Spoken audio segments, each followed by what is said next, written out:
to another Victorian holiday event here at the Athenaeum. We're so glad that you came here to help us start out this wonderful holiday season. What I want to do, a couple things really quick. I made a note on my cell phone to turn it down so that we don't have any additional percussion tones to our music today. So if you would take a moment to at least put your phone on vibrate or turn the volume down. I know there's going to be some people who will want to be taking pictures perhaps. So you don't have to turn your phones off, but if you would turn it so you don't hear the tones, that would be great. I want to do a quick thank you to the Friends of the Athenaeum. They made this event possible by baking us cookies and helping us support financially the events going on. And also I want to thank the Athenaeum for providing this wonderful venue for us.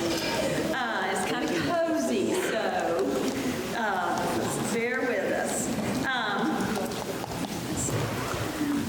This is a great way, as I said, to start the holiday season, and the order today is going to be as follows. You can already see our first group, the North County Youth Chorus, under the direction of Lewis Botelho.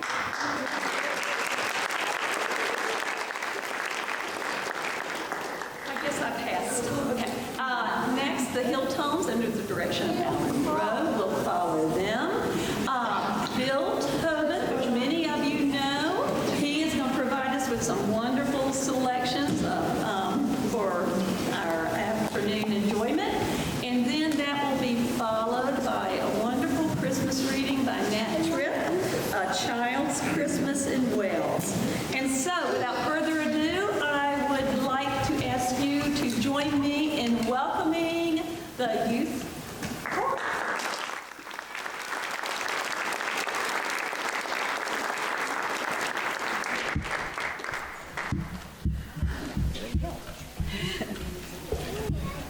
Yeah, of our written program.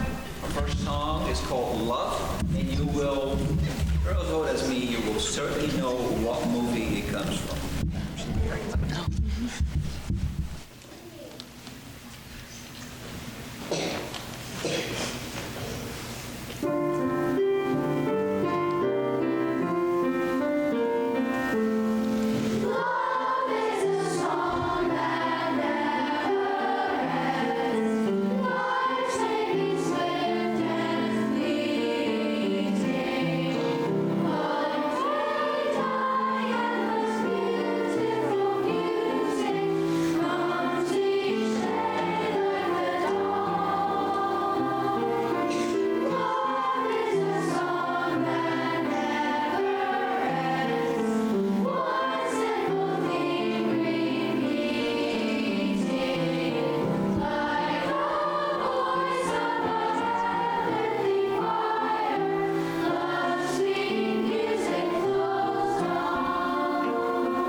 Bambi in my language.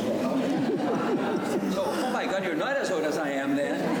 Or you didn't go to the movies ever. No, I don't do that. All right. Next one is an old English folk song called The Keeper. And this keeper, you said some sort of keeper, right? never got to kill anything. He tried, but he couldn't. And we decided on a fast pace for this one.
Our third song is part of it is in French, J'entends les moulins, I hear the mill wheel. And it's a poet's vision of that old mill wheel making clattering loud noise, rolling and rolling with the water and producing energy to grind corn into flour or wheat into flour. So this is the mill wheel in French.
Before we finish, my words of thanks for the trust of the North Country Chorus in hiring me for this job. My very deep thank you for all the parents who have trusted us, brought the children to rehearsals, picked them up, and brought them here and all that. So parent support is in grown-ups is all we need to survive and grow. And this is just the beginning. We've had maybe not even 12 rehearsals. And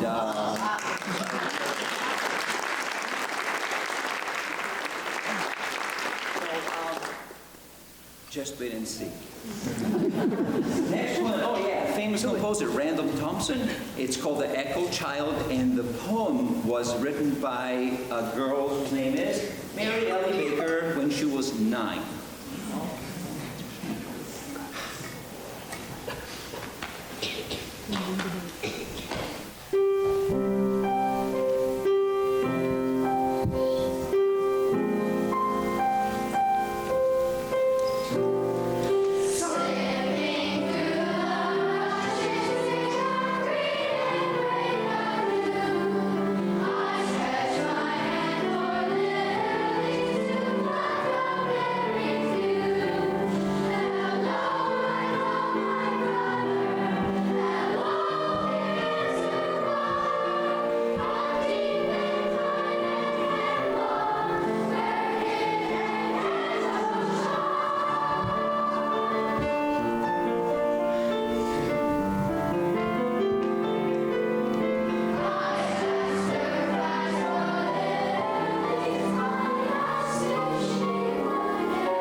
Behind all these guys here, listening the best we can to the rest, okay?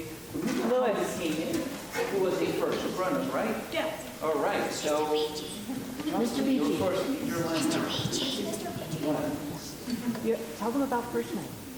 Oh! Tell them about first night. Oh, come up and tell us.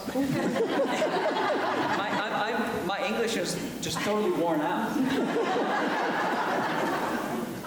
So the children will be performing along with the violinists and cellists of Epic Music and the Kingdom All-Stars at first night. They'll be performing between 6 and 8 p.m. at St. Johnsbury School in the auditorium. So if you're coming to first night, I hope to stop in and see all of the children performing together. What time is that? 6 to 8. 6 to 8 at St. Johnsbury School on first night. Yeah, one more thing. Parents, we could bring, these parents, right?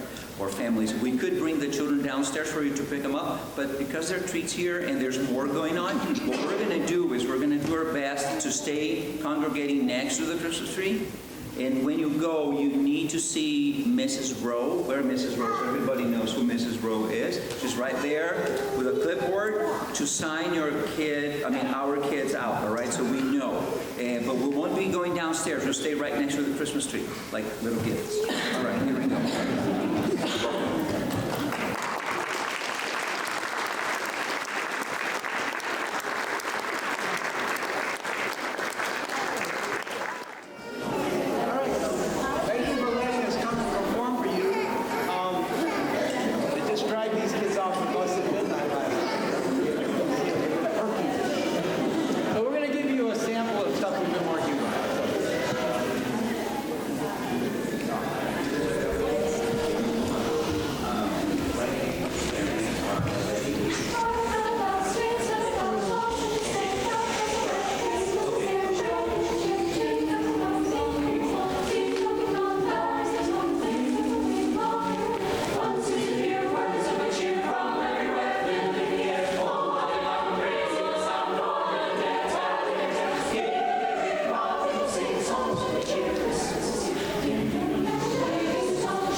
received by all and were sentenced to a life with words, expression of the stupid and the smart.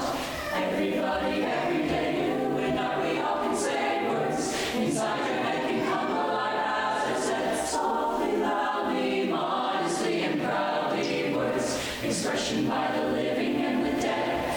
Everybody, every day, everywhere, and every way. Oh, words, find them, you can use them. Say them, you can hear them. Write them, you can read them. Love them, feel them.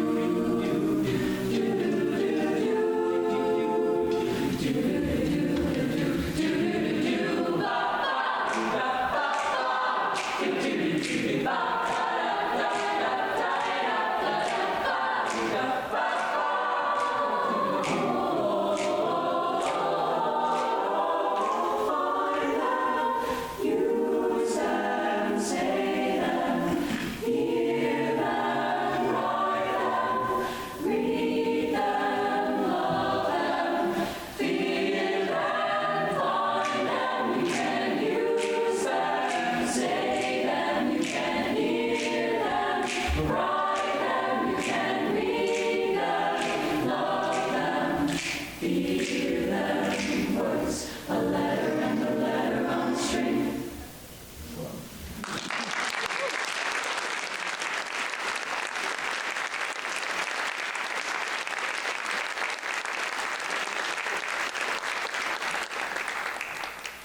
This is by Joseph Reinberger. This is called Abendlied.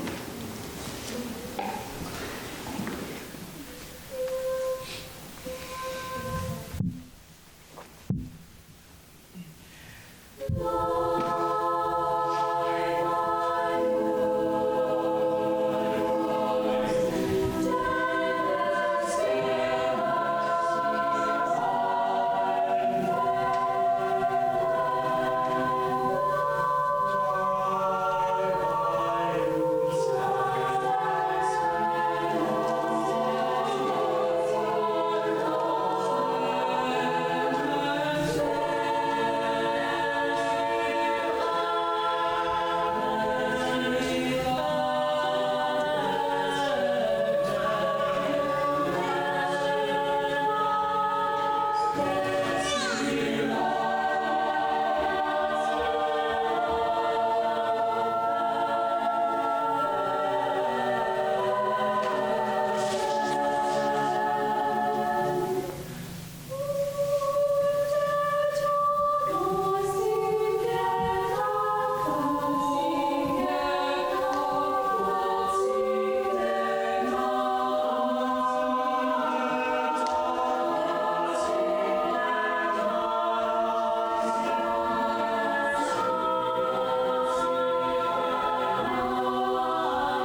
More songs, and this one is, again, well, if you're creative,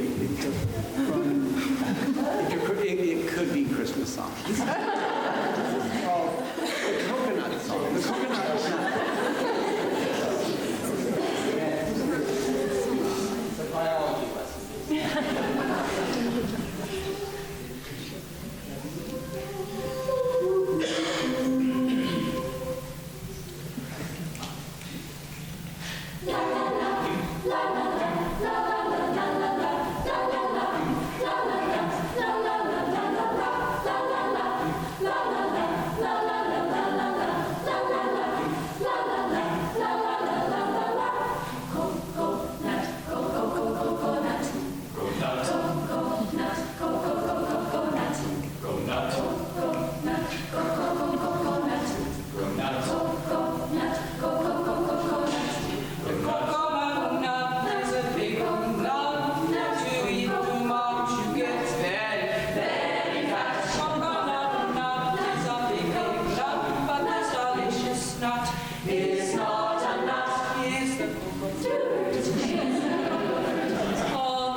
So we're going to close with a very wishful thought for all of us.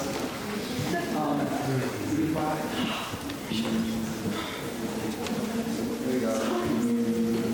Yeah, keep flat. One. Come on, you know this.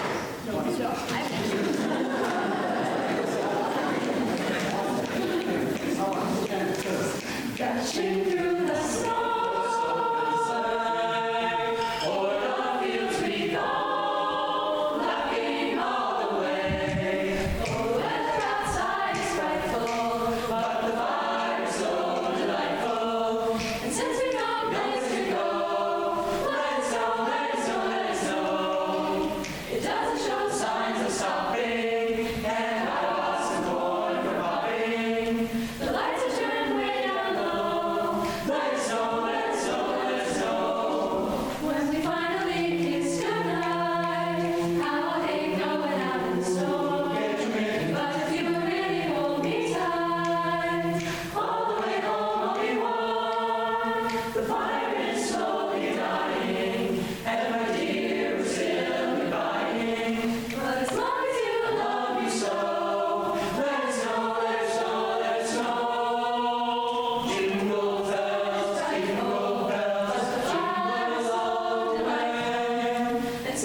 years ago that I released a Christmas recording called Laura's Gift. And at this time I'm going to play for you that original piece that I wrote for Laura years ago. This is Laura's Gift.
Called Still, Still, Still.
Silent Night.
Well, what a privilege it is to be here. And what a wonderful start to the Christmas season. What could be better than fine food, music, and companionship? I'm going to read a short story that was written by Dylan Thomas. It was first recorded in a studio. It was not in print, but it was recorded in 1953 in an RCA recording studio, and it's still available, and it's a real treat to hear him read this. He only had another year to live. He died at the age of 39. What a loss it was. He was born in 1914 in Swansea in Wales. Swansea is a coastal town which is just about the same size as St. Johnsbury. Not a big town, maybe 9,000 people. Poor. I think everybody and everything was poor in Wales in 1914. There were fish in the sea and there was coal in the hills, but there wasn't much in between. But they loved their Christmases.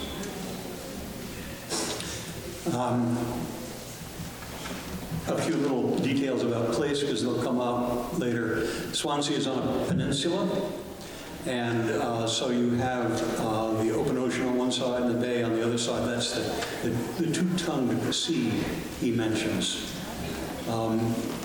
He mentions the Mumbles Road, which is a wonderful place name. Mumbles was a village way out on the end of the peninsula. So here we go.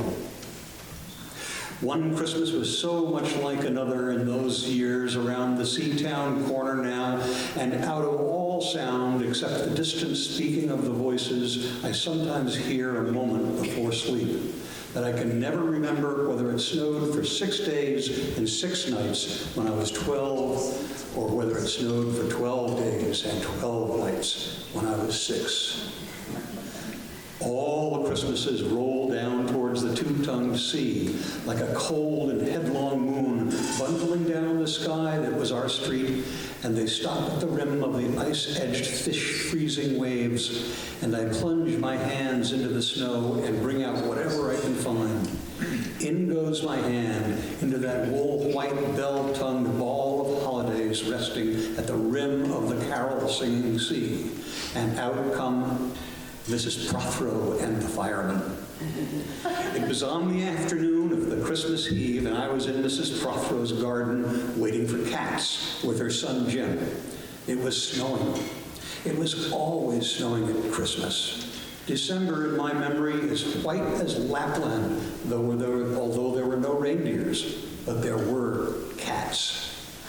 Patient, cold, and callous, our hands wrapped in socks, we waited with snowballs for the cats. Sleek and long as jaguars and horrible whiskered, spitting and snarling, they would slink and sidle over the white back garden walls. And lynx-eyed hunters, Jim and I, fur-capped and moccasined trappers from Hudson's Bay off Mumbles Road, would hurl our deadly snowballs at the green of their eyes.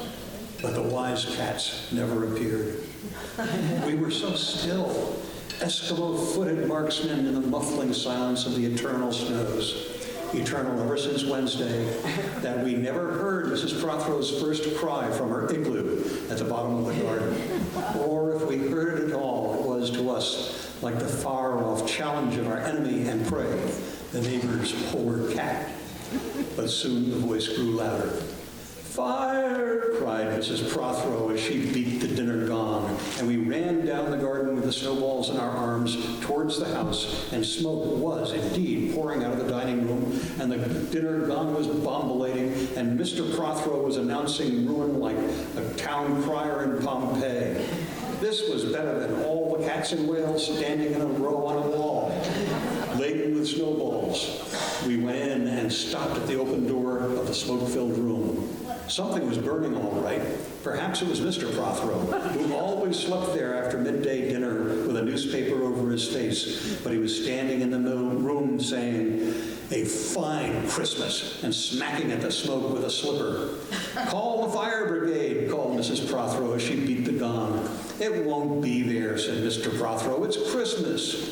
There was no fire to be seen, only clouds of smoke, and Mr. Prothero standing in the middle of them, waving his slipper as though he was conducting. "Do something," he said, and we threw all of our snowballs into the smoke. I think we missed Mr. Prothero, and we ran out of the house to the telephone box. "Let's call the police as well," Jim said, "and the ambulance, and Ernie Jenkins, he likes fires." But we only called the fire brigade, and soon the engine came, and 3 tall men in in helmets brought a hose into the house, and Mr. Prothero got out just in time before they turned it on. Nobody could have had a noisier Christmas Eve. And when the firemen turned off the hose and were standing in the wet, smoky room, Jim's aunt, Miss Prothero, came downstairs and peered in at them. Jim and I waited very quietly to hear what she would say to them. She always said the right thing, always. She looked at the three tall firemen in their shining helmets, standing among the smoke and cinders and the dissolving snowballs, and she said, "Would you like anything to read?" Years and years ago, when I was a boy and there were wolves in Wales and birds the color of red flannel petticoats whisked past the harp-shaped hills. That's the harp-shaped hills there. When we sang and we wallowed all night and day in caves that smelt like Sunday afternoons in damp front farmhouse parlors, and we chased with the jawbones of deacons, the English and the bears, before the motor car, before the wheel, before the Duchess-faced horse, when we rode the daft and happy hills bareback, it snowed and snowed. But here a small boy says, "It snowed last year too. I made a snowman and my brother knocked it down, and then I knocked my brother down, and then we had tea." Oh, but that was not the same snow, I say. Our snow was not only shaken from white wash buckets down the sky, it came shawling out of the ground and swam and drifted out of the arms and the hands and the bodies of the trees. Snow grew overnight on the roofs, on the houses like a pure and grandfather moss, minutely ivied the walls and settled on the postman, opening the gate like a dumb, numb thunderstorm of white, torn Christmas cards. Were there postmen then, too? With sparkling eyes and wind-cherried noses, on spread frozen feet, they crunched up to the door and mittened on the man manfully. They stood on the white welcome mat in the little drifted porches and puffed, making ghosts with their breath, and jogged from foot to foot like small boys wanting to go out. And then the presents. And then the presents after the Christmas box, and the cold postman with a rose on his button nose tingled down the tea tray slithered run of the chilly glinting hill. He went in his ice-bound boots like a man on a fishmonger's slabs. He wagged his bag like a frozen camel hump, dizzily turned the corner on one foot, and then, by God, he was gone. Get back to the presents. There were useful presents, engulfing mufflers of the old coach days and mittens made from giant sloths. Zebra scarves of a substance like silky gum that could be tug-ward down to the galoshes. Binding tam-o'-shanters like patchwork tea cozies and bunny-suited busbies and balaclavas for victims of head-shrinking tribes from aunts who always wore wool next to their skin. There were mustached and rasping vests that made you wonder why aunts had any skin left at all. And once I had a little crocheted nose bag from an aunt now lost, alas, no longer whinnying with us. And pictureless books in which small boys, though warned with quotations not to, would skate on Farmer Giles' pond, and did, and drowned, and books that told me everything about the wasp, except why. Go on about the useless presents. Oh, bags of moist and many-colored jelly babies, and a folded flag, and a false nose, and a tram conductor's cap, and a machine that punched tickets and rang a bell. Never a catapult. Once, by mistake, which no one could explain, a little hatchet, and a celluloid duck that made, when you pressed it, the most unduck-like sound. A mewing moo that an ambitious cat might make who wished to be a cow. And a painting book in which I could make the grass and the trees and the sea and the animals any color I pleased. And still the dazzling sky blue sheep are gazing in the field, the red field, under the rainbow-billed pea green birds. Hard boils, toffee, fudge, all sorts of crunches, crackles, bum bugs, glaciers, marzipan, and butter welch for the Welch, and troops of bright tin soldiers who, if they could not fight, could always run. And snakes and families and happy ladders and easy hobby games for little engineers, complete with instructions, oh, easy for Leonardo. And a whistle to make the dogs bark, to wake up the old man next door, to make him beat the wall with his stick to shake the pictures off our wall, and a packet of cigarettes. You could put one in your mouth, and you stood at the corner of the street, and you waited for hours in vain for an old lady to scold you for smoking a cigarette. And then, with a smirk, you ate it. Chocolate cigarettes. And I don't think they make those anymore. And then it was breakfast under the balloons. Were there uncles like in our house? There are always uncles at Christmas. The same uncles.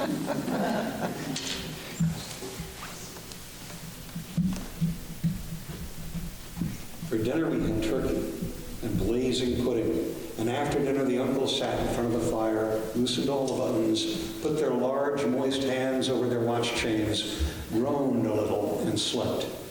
Mothers and aunts and sisters cuddled to and fro, bearing tureens. Aunt Bessie, who had been already frightened twice by a clockwork mouse, whimpered at the sideboard and had some elderberry wine. The dog got sick. Aunt Dossie had to have 3 aspirins, but Aunt Hannah, who liked pork, stood in the middle of the snowbound backyard, singing like a big bosomed thrush. I would blow up balloons to see how big they would get. And then, when they burst, which they all did, the uncles jumped and rumbled. In the rich and heavy afternoon, the uncles breathing like dolphins and the snow descending, I would sit among festoons and Chinese lanterns and nibble dates and try to make a model man of war, following the instructions for little engineers, and produce what might be mistaken for a seagoing tram car. And then, at tea, the recovered uncles would be jolly, and the ice cake loomed in the center of the table like a marble grave. Aunt Hannah laced her hot tea with rum, because it was only once a year. Bring out the tales now that we told by the fire as the gas bubbled like a diver. Ghosts hooed like owls in the long nights when I dared not look over my shoulder, and animals lurked in the cubbyhole under the stairs, and the gas meter ticked. And I remember when we went singing carols once, when there wasn't even a shaving of a moon to light the flying streets. At the end of a long road, there was a drive that led to a large house, and we stumbled in the darkness of the drive that night, each of us afraid, each one of us holding a stone in his hand just in case, and all of us too brave to say a word. The wind through the trees made noises as of old, and unpleasant and maybe web-footed men wheezing in the eaves and caves. We reached the black bulk of the house. What shall we give them? Hark the herald? No, said Jack. Good King Wenceslas, I'll count 3. 1, 2, 3, and we began to sing, our voices high and seemingly distant in the snow-felted darkness round the house that was occupied by nobody we knew. We stood close together in the dark door. Good King Wenceslas looked out on the face of, and then a small, dry voice, like the voice of someone who has not spoken for a long time, joined our singing.